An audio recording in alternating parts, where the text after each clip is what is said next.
Sonali voice channel को subscribe करें और लेटेस्ट अपडेट के लिए बेल आइकॉन को प्रेस करें।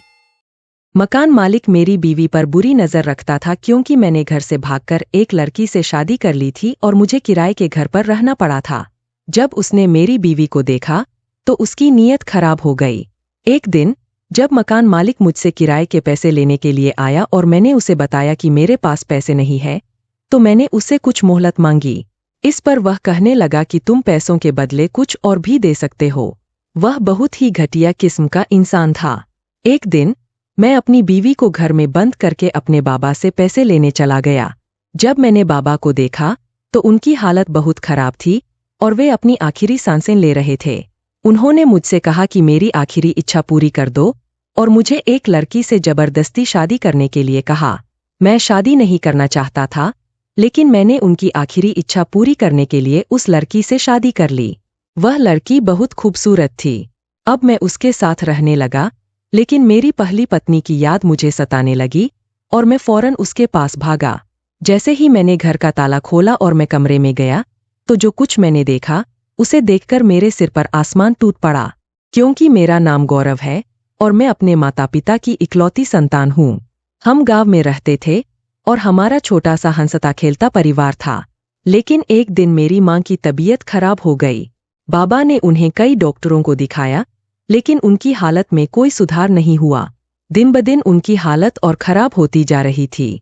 फिर एक डॉक्टर ने बताया कि मेरी मां का इलाज शहर में हो सकता है, तो हम अगले ही दिन मां को लेकर शहर पहुंचे। लेकिन तब तक बहुत देर हो चुकी थी और मां इस दुनिया से जा चुकी थी। जब डॉक्टर ने बताया कि मेरी मां अब इस दुनिया में नहीं रही, तो मैं बहुत रोया, क्योंकि मैं अपनी मां से बहुत प्यार करता था।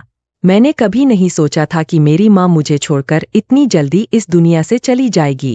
मां के देहांत के बाद मेरे बाबा ने दूसरी शादी नहीं की और अकेले ही मेरा पालन पोषण किया। मां के देहांत के बाद बाबा का गांव में दिल नहीं लगता था, इसलिए वे मुझे लेकर शहर आ गए। लेकिन हमारे पास न रहने का कोई ठिकाना था और न ही कोई काम। बाबा काम की तलाश में इधर उधर भटक रहे थे कि एक दिन उनकी एक गाड़ी से टक्कर हो गई। गाड़ी से एक आदमी निकला, उसने बाबा को अपनी गाड़ी में बिठाया और हॉस्पिटल ले गया। वह बाबा का इलाज करवाया। वह आदमी बहुत अच्छा था, वरना आजकल लोग एक्सीडेंट करके भाग जाते हैं और इंसान को सड़क पर मरने के लिए छोड़ देते हैं। वह यह भी नहीं सोचते कि जिसका उन्होंने एक्सीडेंट किया है, हो सकता है वह अपने घर का अकेला कमाने वाला हो। एक मर्द की जिंदगी से उसके पूरे परिवार की जिंदगी जुड़ी होती है। अगर उस आदमी को कुछ हो जाए तो उसका पूरा परिवार बर्बाद हो जाता है। लेकिन जिस तरह से दुनिया में बुरे लोग होते हैं, वैसे ही अच्छे लोग भी होते हैं। उस आदमी ने बाबा से पूछा कि आप क्या करते हैं, तो बाबा ने उसे बताया कि मैं नौकरी ढूंढ रहा हूं और मेरा एक बेटा है जो अभी 10 साल का है।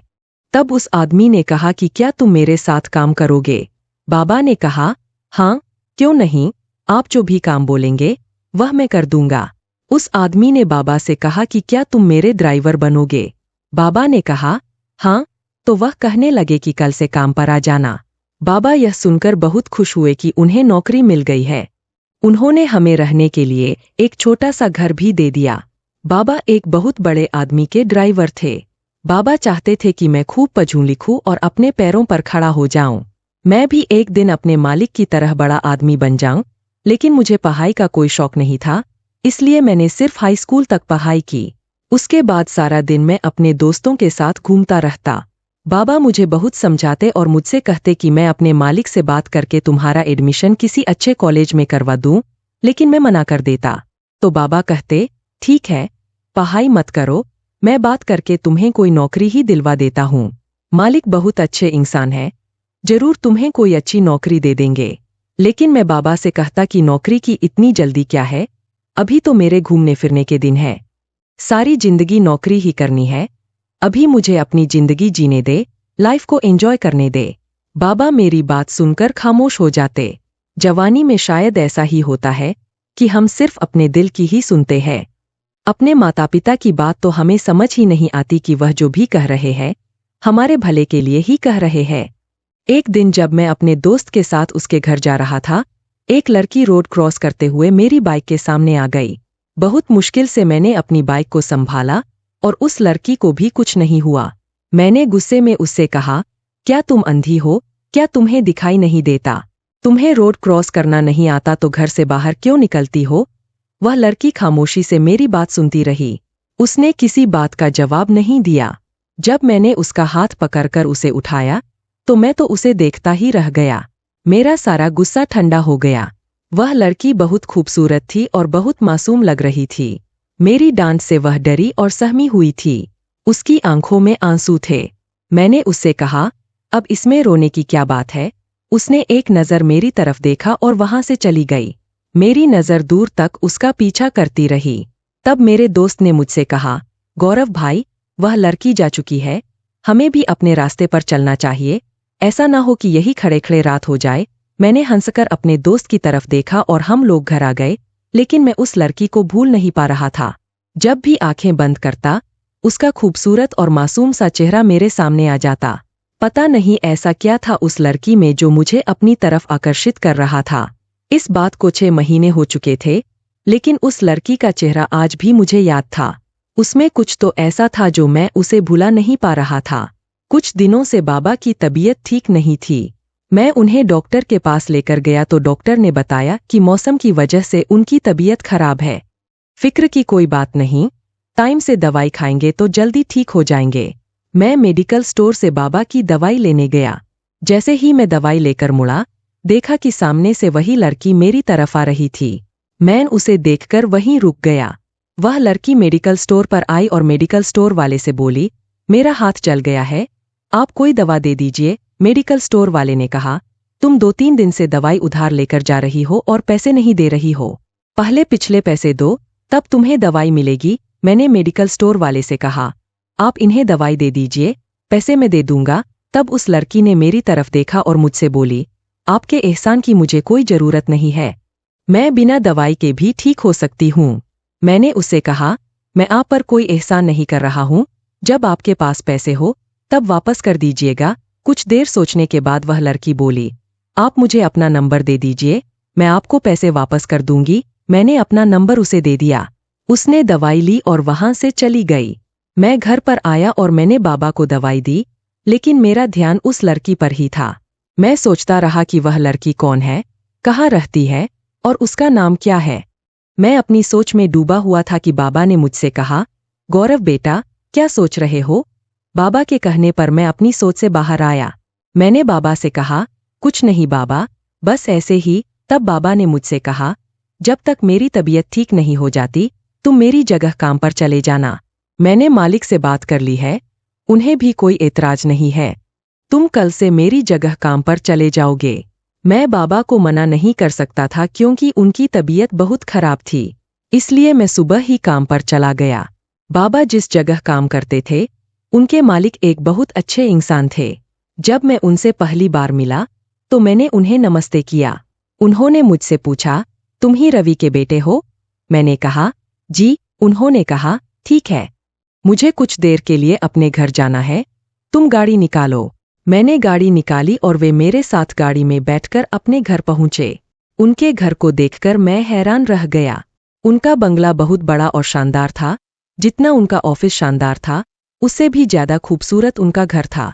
वे मुझसे बोले, तुम चाय पियो, मैं अभी आता हूँ। मैंने चाय पी, जो बहुत स्वादिष्ट थी। उनके अंदर कोई घमंड नहीं था, जबकि उनके पास बहुत पैसा था।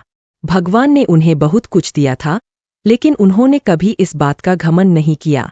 मैं वहीं वॉचमैन के पास बैठ गया।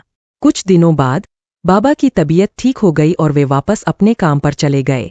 बाबा ने मुझसे कहा, बेटा, अब तुम कोई और काम कर लो। मैंने कहा, ठीक है, आप मालिक से बात कर लीजिए, मैं नौकरी करने के लिए तैयार हूँ। बाबा यह सुनकर बहुत खुश हुए।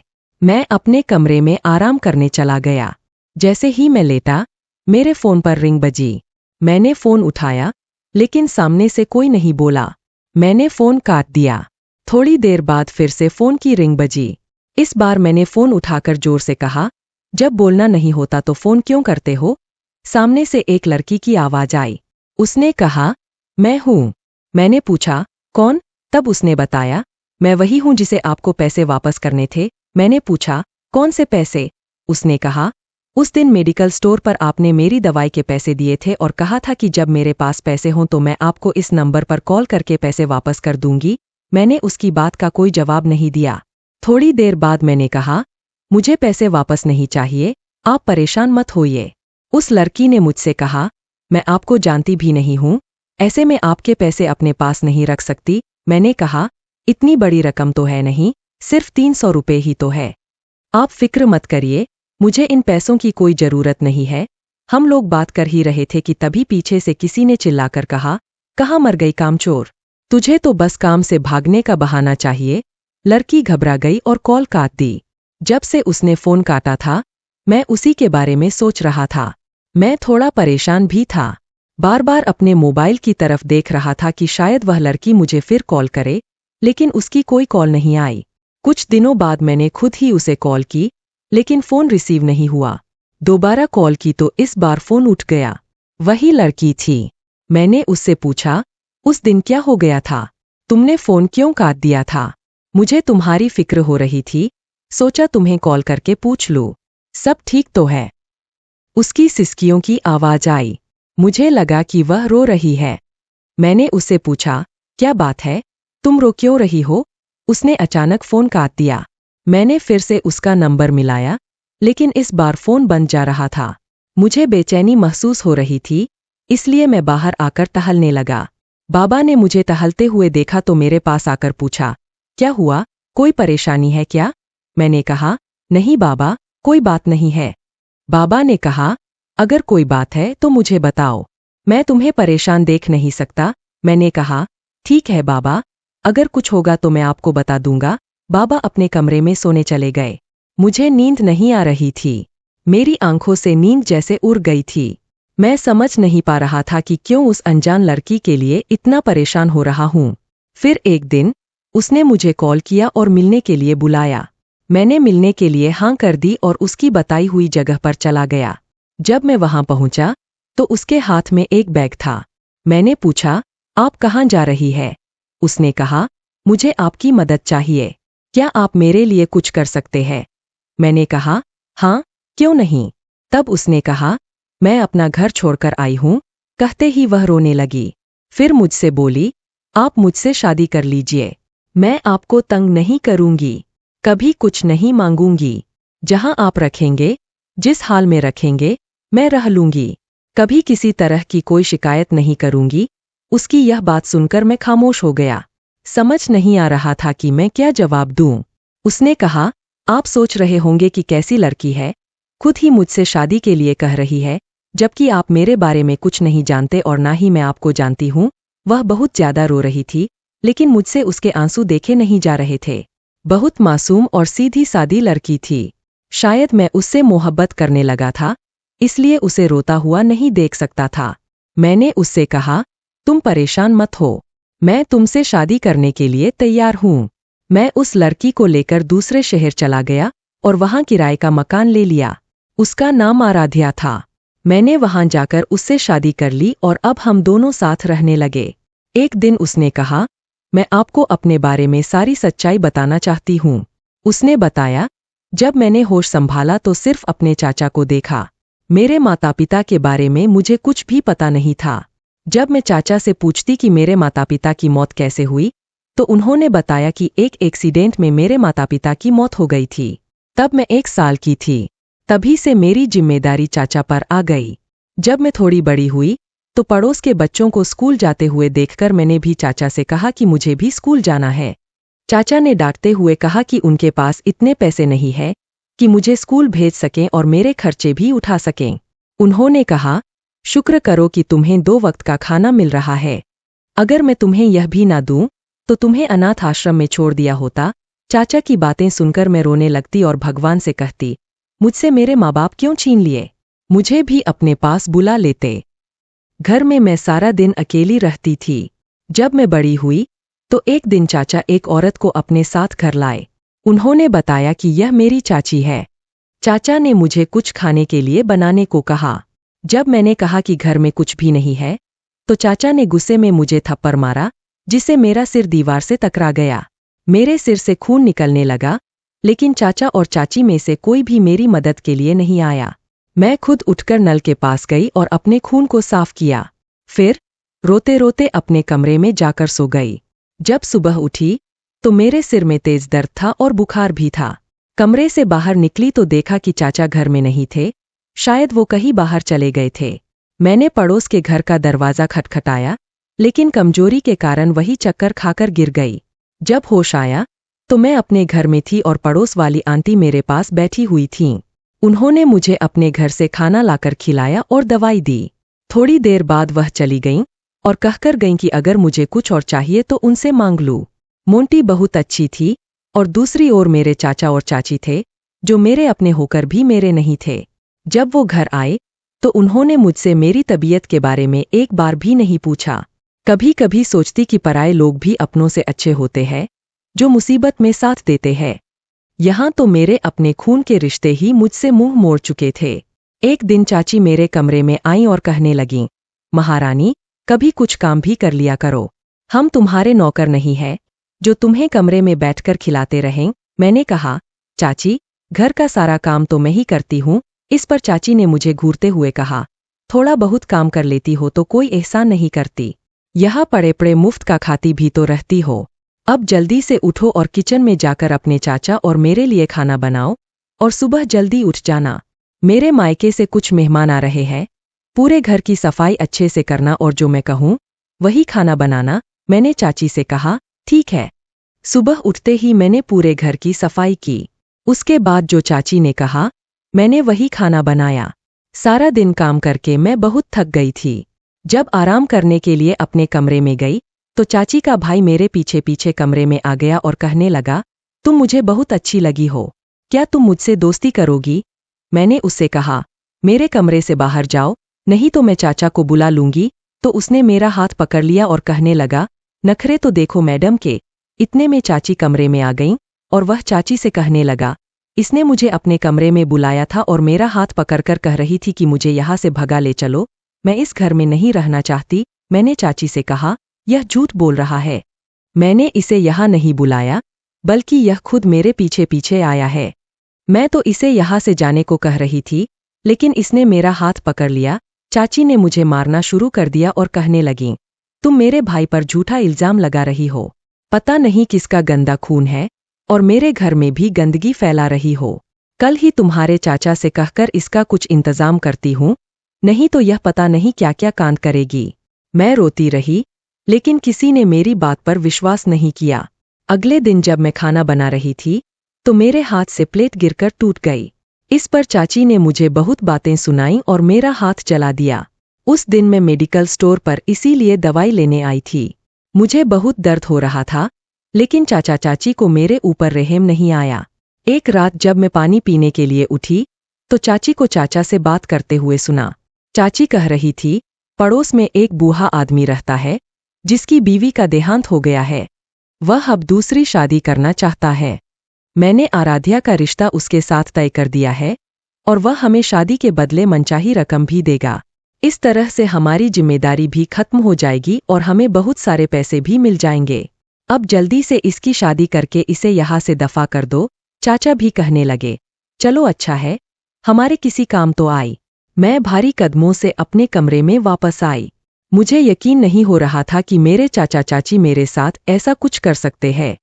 सुबह चाचा मेरे कमरे में आए और बोले, कल तुम्हारी शादी है, तुम्हें कुछ चाहिए तो बता दो, तुम्हारी चाची लेकर आ जाएंगी। उनकी बात का मैंने कोई जवाब नहीं दिया। मैं सारा दिन अपने कमरे में पड़ी रही। रात को जब चाचा चाची वापस आए तो उनके हाथों में बहुत सारे शॉपिंग बैग्स थे। यह देखकर मैं समझ गई कि शायद उन्हें मेरी शादी की कीमत मिल चुकी है। वो लोग सोच रहे थे कि मैं सो चुकी हूँ, लेकिन मैं जाग रही थी। मैंने उनके कमरे के बाहर खड़े होकर उनकी सारी बातें सुनी। चाची कह रही थी, तुम्हारी बेटी भी तो खूब ऐश कर रही है। इसकी शादी के बाद जब हमारे पैसे खत्म हो जाएंगे तो उसके बंगले में जाकर रहेंगे जहां तुम्हारी बेटी रहती है। मुझे तो आज तक चाचा की बेटी के बारे में कुछ भी नहीं पता था। चाचा ने कहा था कि वह तो मुझे पहचानती भी नहीं थी। मैंने उसे एक दिन वह फोटो दिखा दी थी जो मैंने उसके पैदा होते समय उसके साथ ली थी, जब मैंने उसे अपने मालिक की बेटी बनाकर पेश किया था। मैंने अपने मालिक से कह दिया था कि मेरी बेटी तो पैदा होते ही मर गई थी। मेरी बेटी और मालिक की बेटी एक ही दिन एक ही हॉस्पिटल में पैदा हुई थीं। मैंने अपनी बेटी को उनकी बेटी से बदल दिया था। आज मुझे अपनी सच्चाई पता चल गई थी और इस आदमी की भी, जिसे मैं अपना चाचा समझती थी, मेरा कोई नहीं था। शायद इसलिए वह मुझ पर इतने जुल्म कर रहे थे। जब तुम मुझसे मिले और तुमने मुझे अपना नंबर दिया तो तुम मुझे अच्छे इंसान लगे। मैंने सोच लिया था कि अब मुझे क्या करना है। चाची ने चाचा से कहा, आराध्या को तैयार कर दो, आज इसकी शादी है। मेरे तैयार होने से पहले चाची ने कहा कि मैं उनके लिए चाय बना दूं और फिर तैयार हो जाऊं। मैंने उनकी और चाचा की चाय में नींद की गोलियां मिला दीं। चाय पीते ही वो सो गए और मैं अपने सारे सामान और पैसे लेकर वहां से भाग निकली। फिर मैंने तुम्हें फोन करके मिलने के लिए बुलाया। आराध्या मुझे ये बातें बताते हुए बहुत रो रही थी। अब मैं उसके बारे में सब कुछ जान चुका था। मैं सोच रहा था कि कोई इतना लालची कैसे हो सकता है कि अपनी संतान के सुख के लिए दूसरे की संतान का सुख छीन ले। मैंने आराध्या को चुप कराया और कहा, तुम फिक्र मत करो, अब मैं तुम्हारे साथ हूं। उसके चेहरे पर भी एक सुकून था क्योंकि उसका दिल हल्का हो चुका था। समय बीतते बीतते 4 महीने हो गए थे। जो कुछ हमारे पास था वह सब खत्म हो चुका था। हमने छुपकर शादी कर ली थी और आराध्या जो पैसे लेकर आई थी उससे कुछ महीने तक हमारा गुजारा हो गया था। मगर अब हमारे पास पैसे खत्म हो गए थे। मैं बहुत परेशान था। मकान मालिक किराया लेने के लिए आता था, लेकिन देने के लिए मेरे पास पैसे नहीं थे। वह मेरी बीवी पर गलत नजर रखता था। जब मैं उससे कुछ मोहलत मांगता तो वह कहता कि पैसों के बदले वह कुछ और भी ले लेगा। उसकी यह बात सुनकर मुझे बहुत गुस्सा आता। एक दिन मैंने सोचा क्यों न मैं अपने बाबा के पास जाऊं, वो जरूर मेरी कुछ न कुछ मदद करेंगे। मैंने अपनी पत्नी को घर में बंद करके बाहर से ताला लगा दिया और बाबा के पास चला गया। बाबा मुझे देखते ही बहुत खुश हो गए और मुझे वापस नहीं आने दिया। उन दिनों वह बहुत बीमार थे। मैं उन्हें इस हालत में छोड़कर वापस नहीं जा सकता था। उन्होंने जबरदस्ती मेरी एक लड़की से शादी करवा दी। मैं उस लड़की से शादी नहीं करना चाहता था, लेकिन बाबा ने मेरी एक नहीं सुनी और मेरी शादी करवा दी। इसी तरह 1 साल गुजर गया। मुझे अपनी पहली पत्नी का ख्याल आया तो मैं उसी रात उसके पास भाग कर गया। जैसे ही मैंने अंदर कदम रखा, अंदर का नजारा देखकर मेरे होश उड़ गए। मेरी बीवी के साथ एक छोटा सा बच्चा सो रहा था। आराध्या ने मुझे देखते ही पूछा, तुम कहाँ थे? मुझे छोड़कर कहाँ चले गए थे? क्या तुम्हें मेरा बिल्कुल भी ख्याल नहीं आया? मैंने आराध्या से पूछा, आराध्या, ये बच्चा किसका है? उसने मुझे हैरत से देखा और कहा, ये बच्चा तुम्हारा ही है। जब तुम मुझे छोड़कर गए थे तब मैं गर्भवती हो गई थी, लेकिन तुमने कभी पलटकर भी नहीं देखा कि मैं किस हाल में हूँ, जिंदा भी हूँ या मर गई। आखिर तुम्हें ऐसी क्या मजबूरी थी जो पूरे 1 साल बाद वापस आए? मैंने रोते हुए अपने बच्चे को गोद में उठाया और उसे बहुत प्यार किया। फिर आराध्या से कहा, मुझे माफ कर दो, मैं तुम्हें सब कुछ बताना चाहता हूँ। जब मैं यहाँ से गया तो मेरे पास पैसे नहीं थे। मैं अपने बाबा से पैसे लेने गया था। जब वहाँ पहुँचा तो बाबा की तबीयत बहुत खराब थी और मैं उन्हें उस हालत में छोड़कर वापस नहीं आ सकता था। बाबा ने मेरी जबरदस्ती एक लड़की से शादी करवा दी। वह लड़की बाबा के मालिक की बेटी थी और मालिक ने बाबा पर बहुत एहसान किए थे, इसलिए बाबा मना नहीं कर सके। बाबा की हालत ऐसी थी कि मैं उन्हें कुछ बता भी नहीं सकता था। मुझे मजबूरन उस लड़की से शादी करनी पड़ी। बाबा की देखभाल के बाद कुछ ही समय पहले उनका निधन हो गया। बाबा ने मुझसे वादा लिया था कि मैं उनके मालिक का साथ नहीं छोड़ूंगा। मालिक की बेटी बहुत सिरफिरी और बिगड़ी हुई थी, लेकिन मालिक खुद बहुत अच्छे इंसान थे। मालिक की पत्नी बहुत बीमार थी और अस्पताल में थी, लेकिन उनकी बेटी को अपनी माँ का कोई ख्याल नहीं था। मैंने आगे कहा, मालिक की बेटी मुझसे शादी करना नहीं चाहती थी क्योंकि वह किसी और को पसंद करती थी, लेकिन मालिक ने उसे धमकी दी कि अगर उसने मुझसे शादी नहीं की तो वह उसे अपनी सारी जायदाद से बेदखल कर देंगे।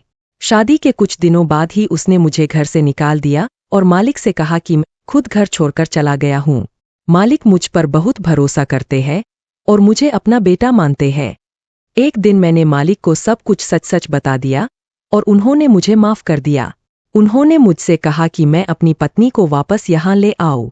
आराध्या ने मेरी बात सुनी और कहा, मैंने शादी से पहले आपसे वादा किया था कि आपसे कभी कोई शिकायत नहीं करूंगी। मैंने आपको माफ कर दिया। आपके जाने के बाद मकान मालिक मुझे बहुत परेशान करता था। लेकिन एक दिन जब उसकी बेटी कॉलेज से वापस आ रही थी तो कुछ लड़कों ने उसके साथ बुरा व्यवहार किया। जब मकान मालिक को यह पता चला तो उसे अपनी गलतियों का एहसास हुआ। उसने मुझसे माफी मांगी और मुझे अपनी छोटी बहन बना लिया। तब से वह मेरा बहुत ख्याल रखता है। मैंने आराध्या को घर वापस लाया। एक दिन मालिक ने मुझसे कहा कि अपनी पत्नी और बच्चे को लेकर उनके घर खाने पर आओ। मैंने कहा, मालिक, आपकी बेटी बुरा मान जाएगी। मालिक ने कहा, तुम उसकी चिंता मत करो, मैं सब कुछ संभाल लूंगा। अगले दिन हम उनके घर गए। मालिक ने मुझे अपनी पत्नी से मिलवाया और जैसे ही मैंने उन्हें देखा मैं हैरान रह गया। वो बिल्कुल आराध्या जैसी दिख रही थीं। आराध्या भी हैरत में थी। मालिक ने मुझसे पूछा, तुम्हारी पत्नी के घरवाले कहाँ है? मैंने बताया कि आराध्या के माता पिता का बचपन में ही निधन हो गया था और उसे उसके चाचा चाची ने पाला था।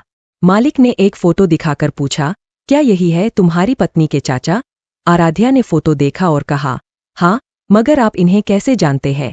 मालिक ने बताया, यह आदमी हमारे ऑफिस में काम करता था, लेकिन एक दिन हमारी बेटी को लेकर भाग गया। मैंने बहुत ढूंढा, पुलिस में रिपोर्ट लिखवाई, लेकिन उसका कोई पता नहीं चला। बाद में उसने मुझे बताया कि तुम्हारी बेटी से शादी करने वाला लड़का तुम ही हो। आराध्या को अपने असली माता पिता मिल गए थे। वह बहुत खुश हुई और उनसे गले मिलकर रोने लगी। उसका धोखेबाज चाचा अब जेल में था। मेरी दूसरी पत्नी, जो आराध्या के चाचा की बेटी थी, उसने मुझे छोड़ दिया और किसी और के साथ भाग गई थी। मैंने उससे तलाक ले लिया था। अब आराध्या और मैं उसके असली माता पिता के साथ रह रहे थे। हमारा बेटा भी अब 3 साल का हो गया था और स्कूल जाने लगा था। अब हमारी जिंदगी में कोई परेशानी नहीं थी और हम खुशी खुशी साथ रह रहे थे। दोस्तों, मुझे उम्मीद है कि आपको हमारी कहानी पसंद आई होगी। अगर कहानी पसंद आई है तो वीडियो को लाइक करें, चैनल को सब्सक्राइब करें और नोटिफिकेशन जरूर दबाएं ताकि आपको हमारी अगली अपडेट सबसे पहले मिले।